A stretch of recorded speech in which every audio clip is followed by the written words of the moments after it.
Welcome to Could Be Pretty Cool News, the podcast where we dive into the exciting world of creative entrepreneurship.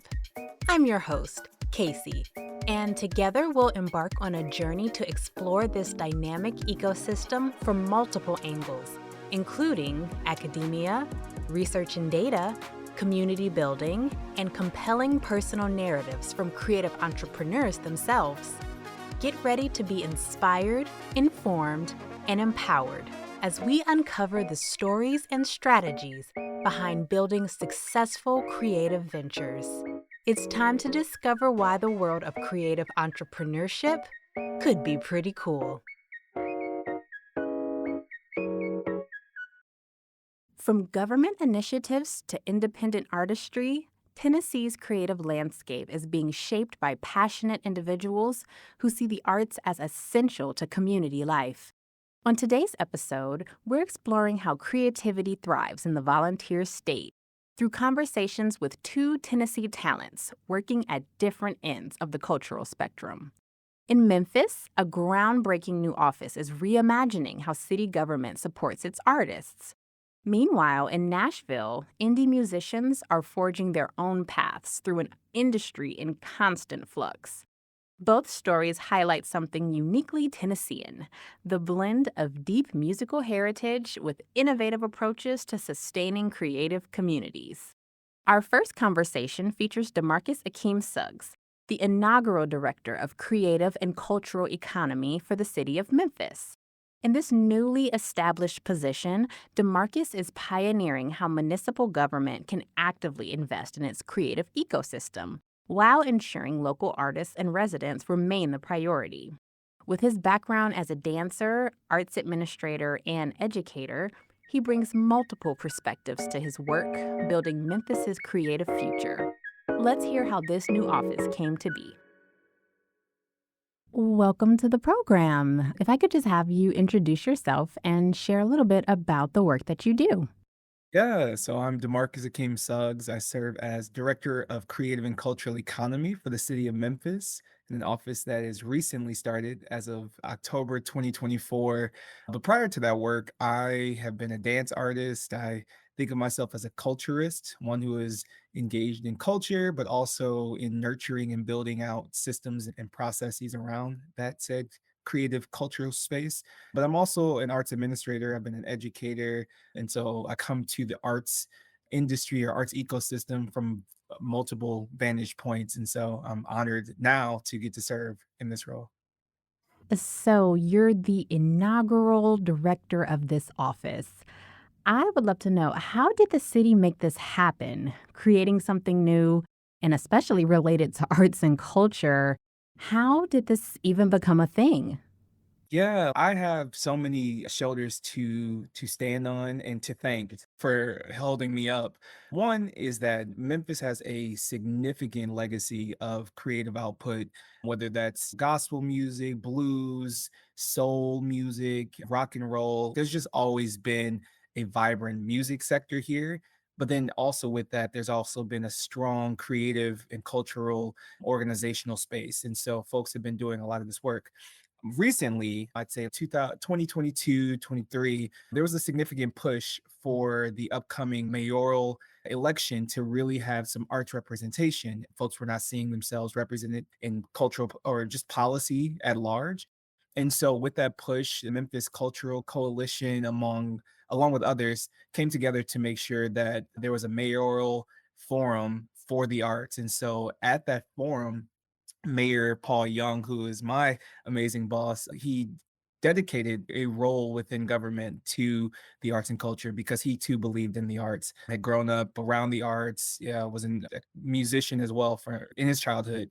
And so all of these kind of things were coming together at the same time. And so I think really the push of cultural strategists, but folks who have been doing the work for a long time, advocating on behalf of the arts. So I think that's beautiful how community advocated for representation for arts and culture, and how government actually responded and said, okay, we're going to do it. It's almost like, how does that happen? And A lot of times when it comes to discussions about arts and culture on the government level, especially, it's purely an economic discussion, right? Like you see reports about the arts bringing in this much in tourism dollars, or when people go out, they spend this much money at restaurants and they buy clothing at local stores. I would love to know, how do you holistically look at how arts and culture impacts the city of Memphis? Yeah, so I think that the economy or the economic impact is just one way of looking at this work. And that's important because we're thinking about livelihood, we're thinking about people being able to sustain their lives here. But one thing, what I'm also looking at in addition to the economy is how are we a hospitable city for artists and cultural workers to be that are in the sector to also just be and to live. And some of that focus has to be on making Memphis a place that the Memphians want to engage as opposed to thinking about it as simply driving economy and thinking about tourism. Tourism is also important, but it sometimes in many cities it takes the focal point from the local residents. And our lens, I guess, is looking at okay, if we're going to have a vibrant economy, then we have to have vibrant residents and folks engaged in that work. Memphis is known for its incredible musical legacy. What are some of the other types of creative work that you all are seeing that is being represented under your office? Yeah, so we have, in addition to music, our performing arts to me is second to none. We have theater makers, we have dance companies, two of which are in the top 50 in the country in terms of budget, but also in terms of quality. And that's basically unheard of for a southern city.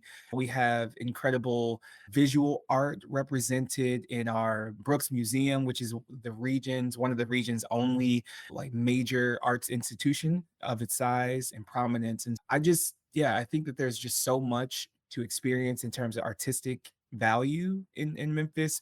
Not to mention, I would be remiss if I didn't mention Graceland and Elvis's legacy. But we have cultural institutions that have done more than just be museumified spaces where folks can look at our history. They also get to engage with Memphis's current and future legacy of creativity. So I think of Stax Museum, Stax Music, which was huge, has a prolific multi-decade impact on the world.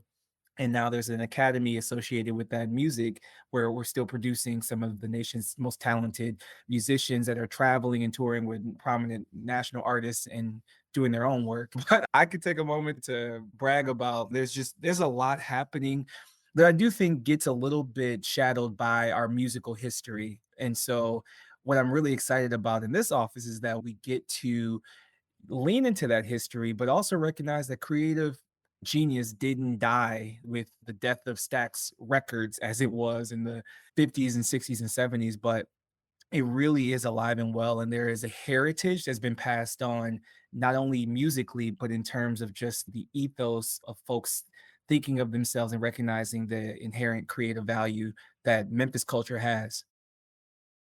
Would love to know about some of the specific programming that your office is doing and anything that's special about them. Yeah, I have the privilege of joining this administration that was from the beginning really hyper focused on engaging community and residents in decision making.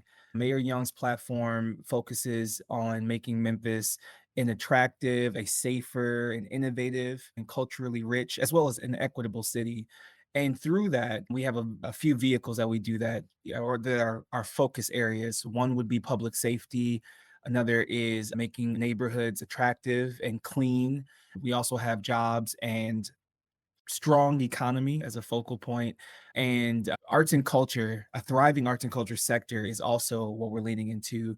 And the reason is because the have always been an asset for Memphians, but Memphians haven't always had the ability to benefit from significant investment from government towards that end. And so by listening to the community and what they want and how they want to see youth development is also a part of this work. They want to see our youth engaged in activities that are additive and will also lead them to benefit from all of these other platforms that we're talking about. And the work has been connecting for us. How do we connect the arts and culture to all of those spaces? And I think the starting point is to listen and to be engaged with community residents. So, can you tell us maybe some of the things that you've been hearing? Anything that you're excited about? Any challenges that you're like, ooh, we're going to have to figure out how to address this because this is a concern to the community? Just any highlights from these listening sessions. Yeah, so we launched the artist listening session as like our first vehicle for engagement for the office, partly because artists were so vocal and supportive of Mayor Young throughout his campaign. And with the delivery of this office, it's like a promise delivered. It's like he made the promise and folks came through and supported. And this is really his belief that the arts are really what we can leverage towards making Memphis a better place. And so having the first artist listening session, I knew that we wanted to frame it one through an appreciative inquiry because there's just been such a dearth of support for the arts. I might have mentioned before that the narrative in society has often been that artists are disengaged and not really contributors to society at large. And I think one report during the pandemic was saying how 84% of Americans really see the arts as important to their community and quality of life, while about 60-ish, 61, 62% of Americans did not or saw artists as necessary in a way, just not a priority. And as we think about careers and professions that are making a substantive impact on society, and so I think that kind of artist not being of use, but like the artwork itself, the product being valuable, we wanted to demystify that.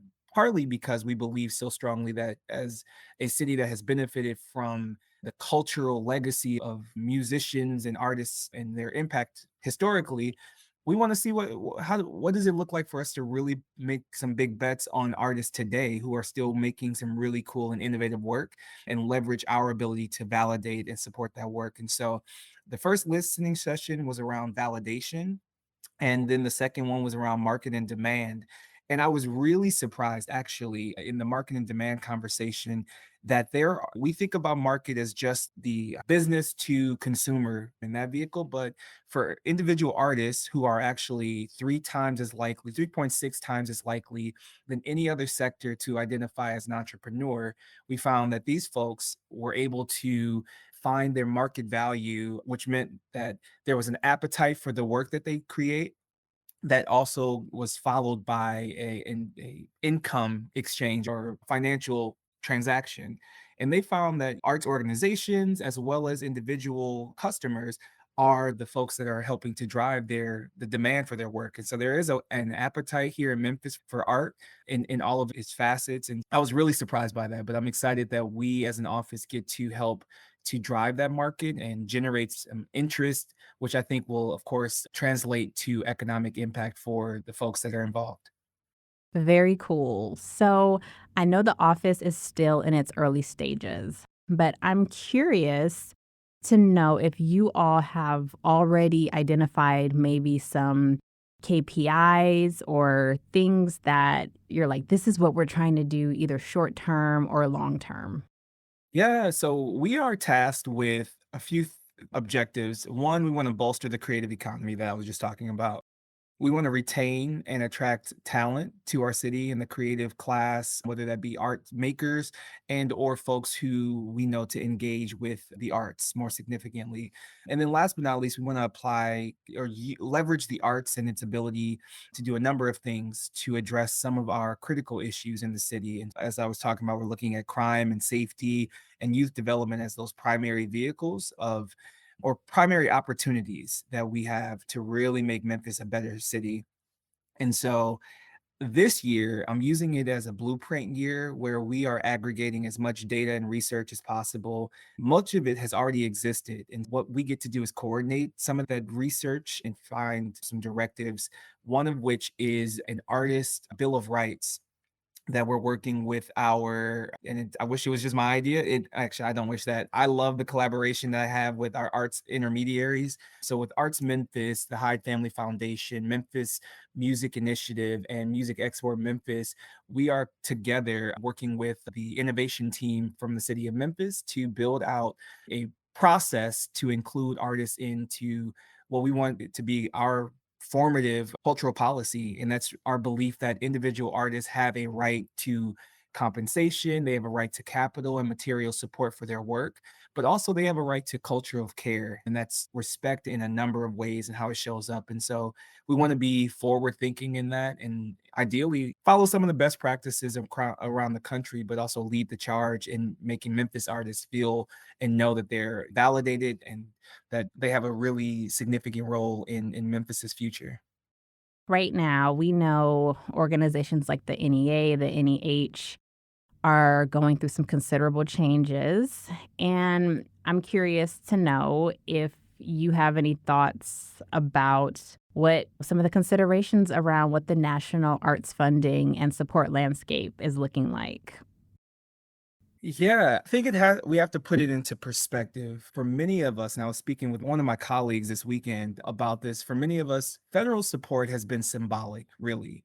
If we think about where resources, financial specifically resources, typically come from for the arts, first and foremost is private philanthropy.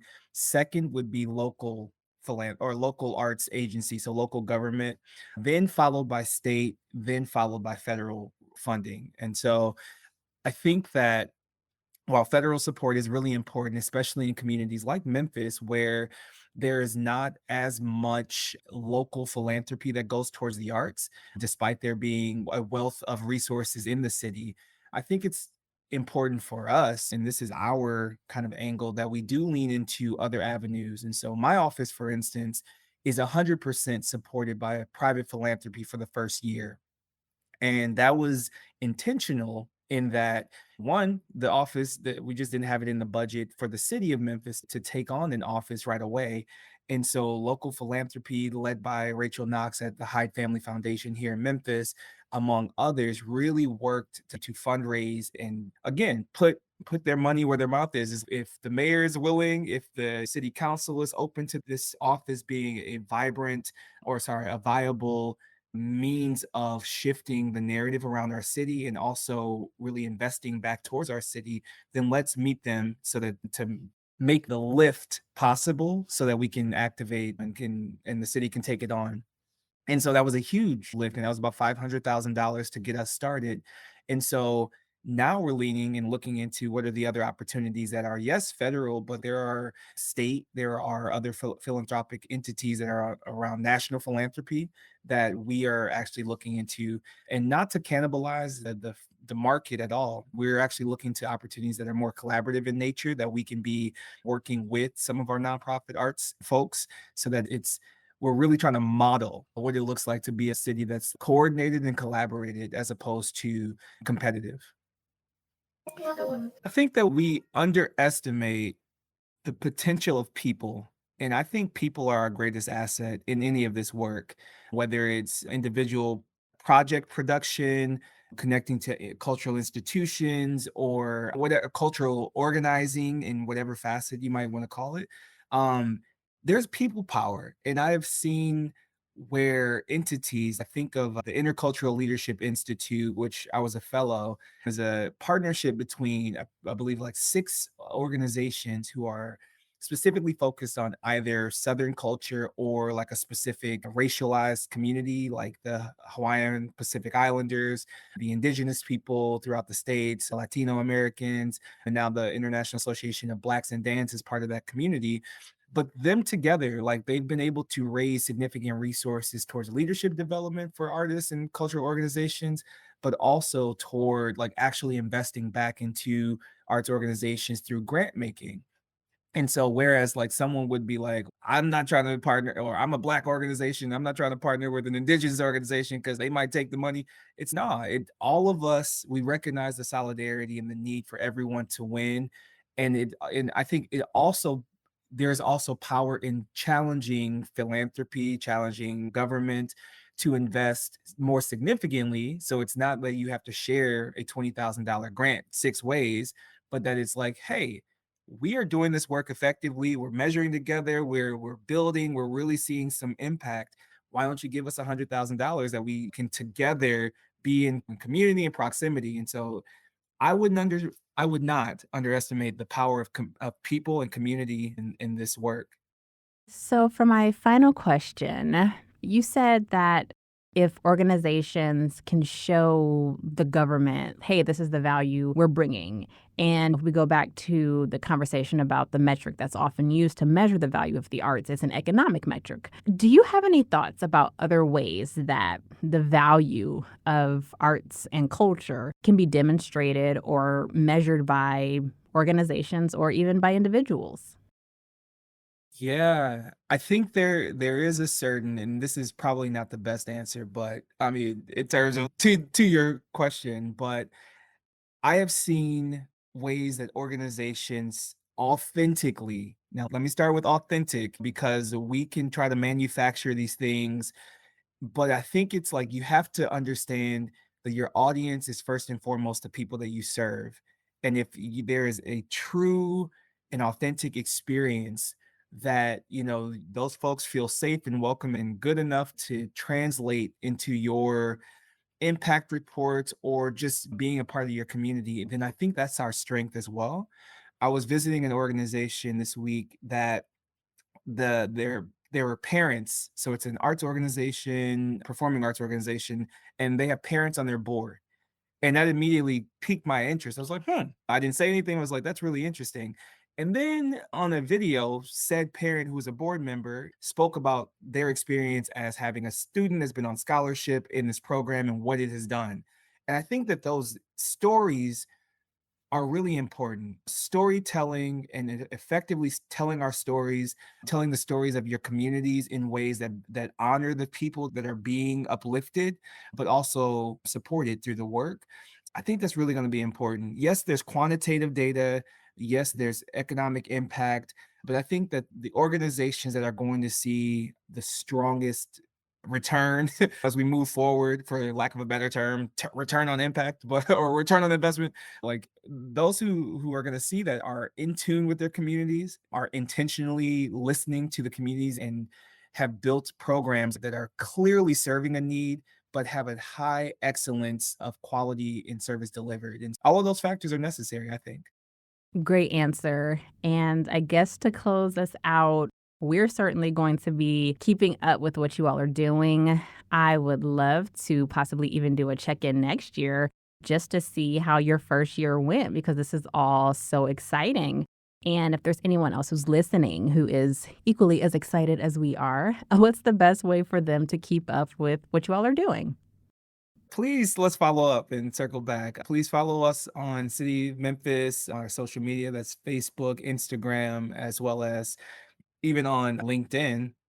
And I think that, yeah, you'll see a lot of activity happening. One of the things I think by next year or this time that we will be fully underway is a Music 365 initiative where we want to have live music every day of the week, where we're investing towards making that happen. And to keep me honest, I'm saying it here, but we want to make sure that it's underway by the time we come back to you.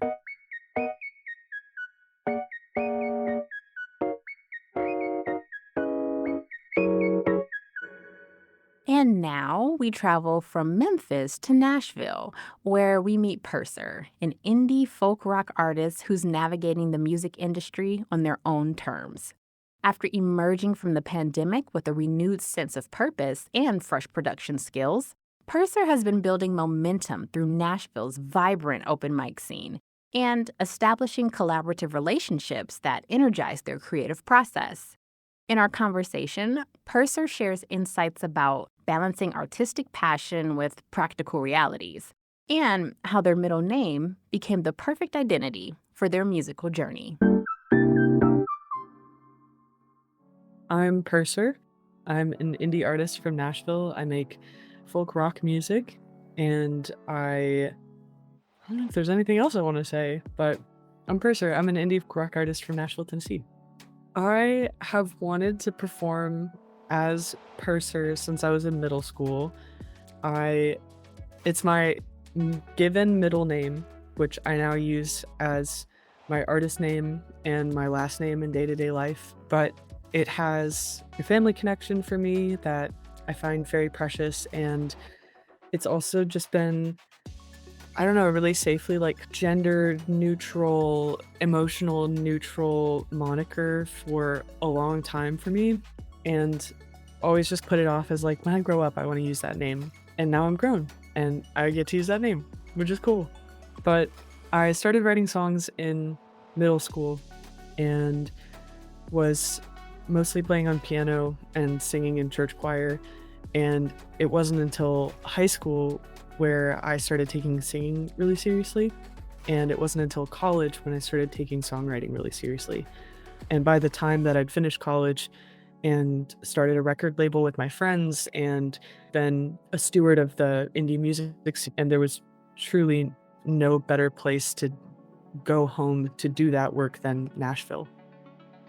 But yeah, I've been playing live shows as Purser in earnest since about 2018, and then was just getting momentum, and then COVID happened. It was like, okay, let's learn how to produce in isolation. And then I think my live performance life started really blossoming after 2021, 22. I just started playing truly anything that I could play when I moved home. So I started playing a lot of open mics and met some amazing people that way, because the open mics in Nashville are just nuts. Like, you'll see the most amazing music and the widest variety of music, because it's really not just country here. Like, it's everything. You would go see experimental electronic music in the same night that you'd hear singer-songwriters, and it was a really fantastic kind of reintroduction to my hometown.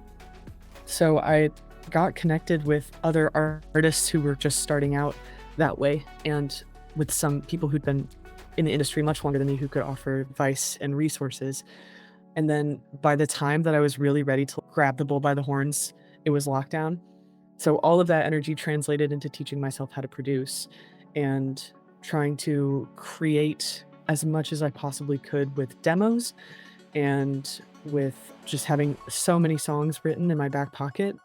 And through that, like, creative isolation, it really felt like a second childhood, with so many new skills and with so many new tools. Just being left alone in my room with my imagination, that was, I feel like, where my current artistic identity was really forged. And at a certain point, I felt ready to start inviting other people into that process. At the time, remotely was the only option. So first person that I reached out to was my friend River Martell, who helped me produce and create my first single after moving back home, called Blue and Green. And we made that song almost entirely remotely. I think there were 2 times where we met up in person. Both of those we were and like sitting on opposite sides of the room. But I think after that was the track that I used to emerge from lockdown. And it really did feel like a byproduct of that time spent learning the vocabulary of production, learning the vocabulary of arrangement, figuring out what I wanted my sound to be like. And then once I emerged from that kind of crucible of lockdown, I felt like I had a catalog, a performance style, and a basis of knowledge that really allowed me to hit the ground running once things started opening up again. Plus, I was just so antsy to leave my room after that. I think the excitement to play live still really hasn't died down since 2021. Yeah, I have always had absolutely no problem with putting undue pressure on myself. So I have always, on some level, known that I wanted to dedicate my entire life to my art form. And I'm lucky that with my current job that I do for my primary source of my income, I work digital marketing for other musicians. And that has been a really beautiful intersection of skills and passions, because I get to learn through that work how to market my own music independently. And yes, there's some days where it's difficult because it's a line cook, and when I get home, I was like, I can't stand the smell of eggs and I don't want to eat anything. And sometimes that effect still happens where I'm like, I've spent so many hours working on other people's socials for the day. Just logging into Instagram one more time is going to send me over the edge. But for the most part, I feel very lucky in that it's had an energizing effect where I sit with career artists every single day through my job. I get recharged by my conversations with them, by thinking about how best to communicate their new art and their new projects to the general public and to their fan base. It's just a constant source of ideas and inspiration. And it's also very beautiful to be working in an environment full of people who understand. If you're able to take this skill set, use it for yourself, and that takes off, we're so accepting of that and encouraging of that. So that has also been a substantial blessing to know that like I am allowed to have these passions flow in and outside of my immediate sphere of artistry. But as my ultimate goal, just every time I get in the studio, I'm like, this is what I'm supposed to be doing. And every time I have a show that really connects and feels like it's doing that sort of thing where it's like palpitating and there's a tangible connection between me and a group of people who've maybe never heard me play before, maybe heard me play multiple times. Every single one of those moments feels like renewed devotion. And I just know that that's what I'm here to do.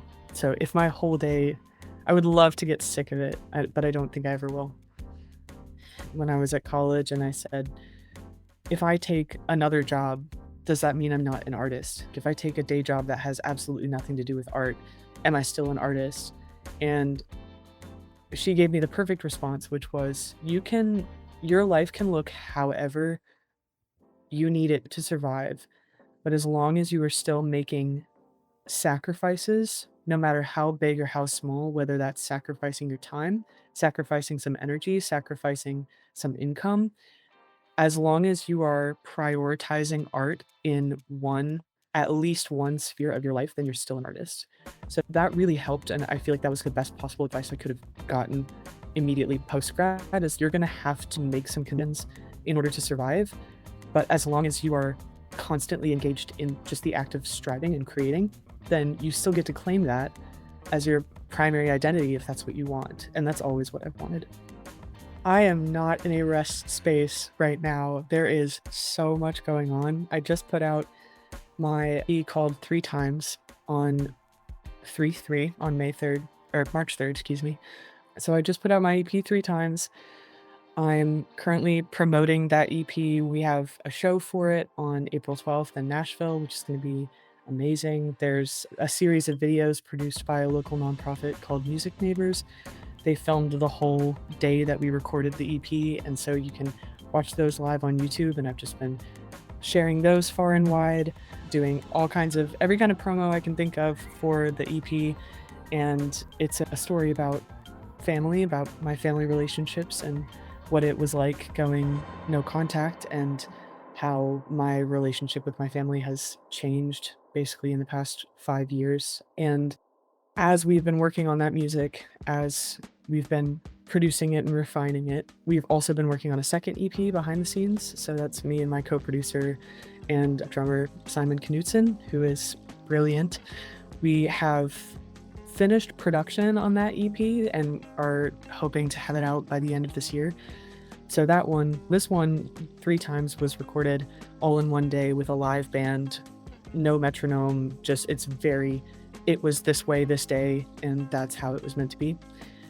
The Zero Sum EP, which comes out later this year, will be like more highly produced sound. It's more experimental. It's more in like the glitch folk kind of realm, and it feels very much like where I'm headed next. So that's in the pipeline. And then in addition to that, since that music is done being produced, while that's getting mixed, we are working on the next thing. So it is constant, and I'm really so privileged to be in a space where now that conveyor belt is just moving almost on its own, because it was an uphill battle for so long just to get one thing out the door because I didn't have a team yet.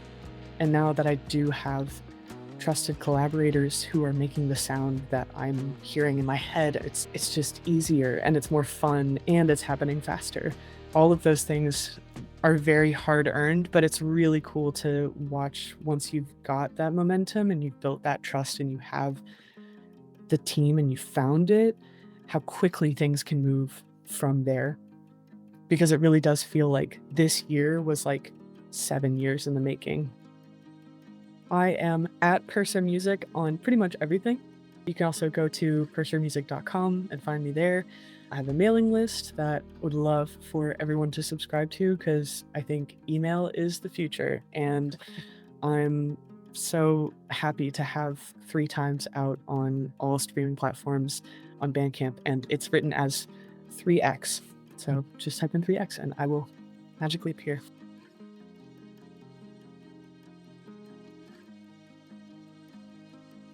As we've heard today from both DeMarcus in Memphis and Purser in Nashville, nurturing creative communities requires investment in the people behind the art.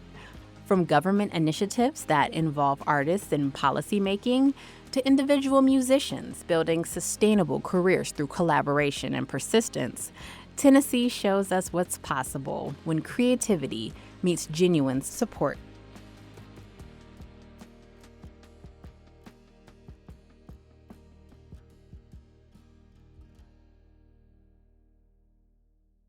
And that brings us to the end of today's episode.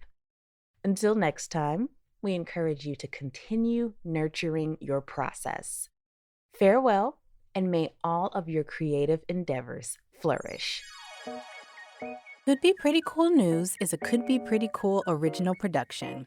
Created, hosted, and executive produced by Casey Lueders. Senior producer is Liz Moore, and supervising sound editor is Trinity Jackson. Our original theme music was composed by Camille Stennis and cover art design by AJ Johnson. To learn more about Could Be Pretty Cool and discover whatever else we're up to, visit us at couldbeprettycool.substack.com. Thank you for listening.